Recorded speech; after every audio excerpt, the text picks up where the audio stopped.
Okay, welcome back sa aking channel na GTR Math Tutorial at Facebook na RD Enseñado.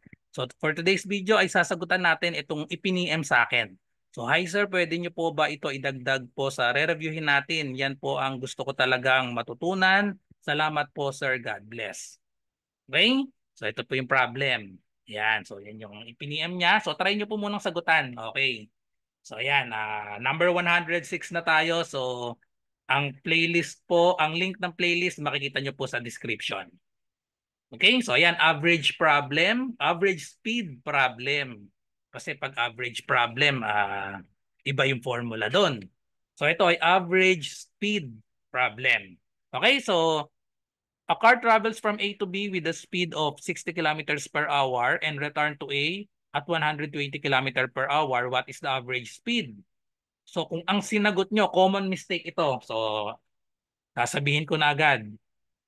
Kapag ang sinagot nyo, kasi meron tayong 60 tapos 120, pag kinuha nyo yung average niyan or gitna, ang magiging sagot nyo ay 90, which is mali. Okay? So yan ang common mistake dito. Kasi yung 90, yan yung average. Kung ito ay average problem, ang sagot ay 90. Pero ito ay average speed problem. So malaking pagkaiba yun ha. Average problem, 90 ang sagot. Kung average speed problem, hindi 90. Ayan. So try nyo sagutan. Ayan yung mga natirang choices. 85, 75, 80, and 100. Okay? So nai-post na. Okay. So ito na yung solution. So ang formula para sa average speed, so ang average speed formula ay equal sa total distance over total time. Yan. So total distance over total time. Okay? Isosolve natin ito ng dalawang way kasi may shortcut dito pero gagamitin muna natin itong formula. Pag kasi nakalimutan yung formula ng shortcut, so madaling tandaan itong average speed, di ba? Distance over time lang yan. Okay? So gawa muna tayo ng table. So gawa tayo A to B, tapos return trip B to A. So ilagay natin sa taas yung kanyang rate, time, and distance. Kasi ang formula di ba ng distance ay equal sa rate times time. Okay? So given naman kasi yung rate, so lagay natin dito yung rate. Tapos meron tayong time. Tapos equal daw kapag minultiply ang rate tsaka time, equal siya sa distance. Okay, so may table tayo dito. Given yung rate natin dito, A to B, ayan, A to B, speed niya ay 60 kilometers per hour. So lagay natin dito 60. Return trip, B to A, so we have 120 kilometers per hour. Tinatanong average speed. Itong distance, wala tayong given na distance, pero pwede tayong mag-assign ng variable dyan. Let's say letter D na lang. Ayan, di na maliit yung nilagay ko. From A to B, ang distance niyan ay D. Siyempre yung pabalik, hindi naman na bago. Kung A to B ay D, ang B to A, pabalik yan, same distance yan, D pa rin. Okay? So tapos itong time, lagyan natin ito. So yung time 1, lagyan natin time 1, papunta A to B. Time 2, pabalik. Okay? So isolve natin gamit itong formula. So meron tayong distance, meron tayong rate. So therefore, ang formula ng time, i-divide lang natin both sides by R. So cancel yung R, ang time ay distance over rate. So i-divide lang natin ito. So we have distance, ang distance natin ay D, over ang rate niya ay 60. Dito naman sa kabila, ang distance ay D pa rin, ang rate ay 120. So ngayon, i-substitute na natin dito sa formula. Ano ang total distance? Ang total distance ay i-add lang natin ito. D plus D, that is equal to 2D. Ang total time natin, time 1 plus time 2. So substitute na natin. So we have D over 60 ang time 1 plus ang time 2 natin ay D over 120. So ngayon, naging complex fraction, i-simplify muna natin itong denominator. So meron tayong denominator na 60 tsaka 120. Madaling isolve to, i-multiply lang natin both. Itong una, D over 60, multiply lang natin both the numerator and denominator by 2 over 2 para 120 na agad siya. Okay? So 120 na agad yan. So magiging similar fraction na agad.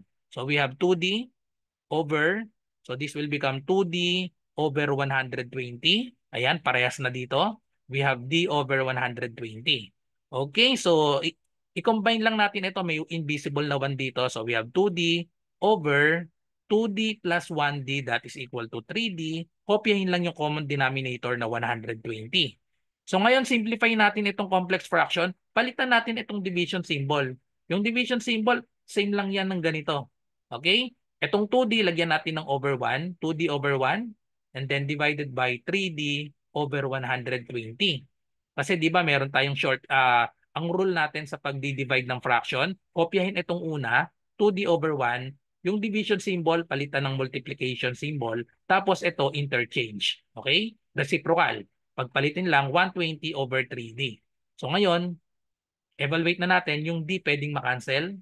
Tapos multiply ito, 2 times 120, that is equal to 240. And then 1 times 3, we have 3. So divide, 240 divided by 3, that is equal to 80. So 80 kilometers per hour, therefore, letter C ang tamang sagot. Okay? So yan yung long method. Ang formula ay total distance over total time. Sa shortcut naman tayo. Pero tandaan yung shortcut, dito rin nanggaling yan. Dito rin nanggaling yung shortcut natin. Okay? So ito yung shortcut. So pakita ko na yung shortcut. Maganda kapag kabisado nyo ito kasi direct substitution na lang. Hindi na tayo magsosolve ng kagaya nito. Nagkaroon pa ng complex fraction. Okay? So direkta ang formula natin. Ang formula ng average speed. Average speed, kapag dalawahan lang ito ha, kasi ang average speed pwedeng maging tatlo yan. So kapag dalawahan lang, ang formula niyan ay 2 times rate 1 times rate 2 over the sum rate 1 plus rate 2. Okay? So tandaan, dito lang din nanggaling yan. Okay, so substitute lang natin. Ano ba yung rate natin? That is 60 tsaka 120. So 2 times 60 times 120 divided by the sum 60 plus 120. Okay, so mamaya na natin i-multiply ito kasi may makakancel dyan sigurado. So we have 2 times 60 times 120 divided by, i-add muna natin ito, we have 180. So ayan na nga, may nakakancel na agad. Itong 60 na-cancel na agad. 60 divided by 61, 180 divided by 60, that is equal to 3. Parang kaparehas na nito yan. 2 times 120, ayun, 240 divided by 3. O therefore, equal na ito sa 80. Kasi itong 120 divided by 3, pwedeng makancel yan. That will be 40. Tapos ang natira na lang 40 i-multiply dito sa 2, so 80. So same answer. Okay, so ayan, dalawa yung formula. Ito yung shortcut. Pero tandaan, itong shortcut para lang siya sa dalawahan. Kasi yung average speed, kung tatlo yung given na rate, pwedeng maging ano to, time 1 plus time 2 plus time 3. Tapos yung distance, tatlo din yung i-add natin na distance. Okay? So tandaan, itong shortcut ay para lang sa dalawa. Pag return trip lang. Okay? So final answer is 80. So that's all. So thank you for watching. I hope may natutunan kayo sa video na ito. At kung meron kayong math question, i-comment nyo lang or i-PM nyo ako sa Messenger, RJ Enseñado. Okay, so good luck sa lahat na nagre-review. Bye-bye and God bless.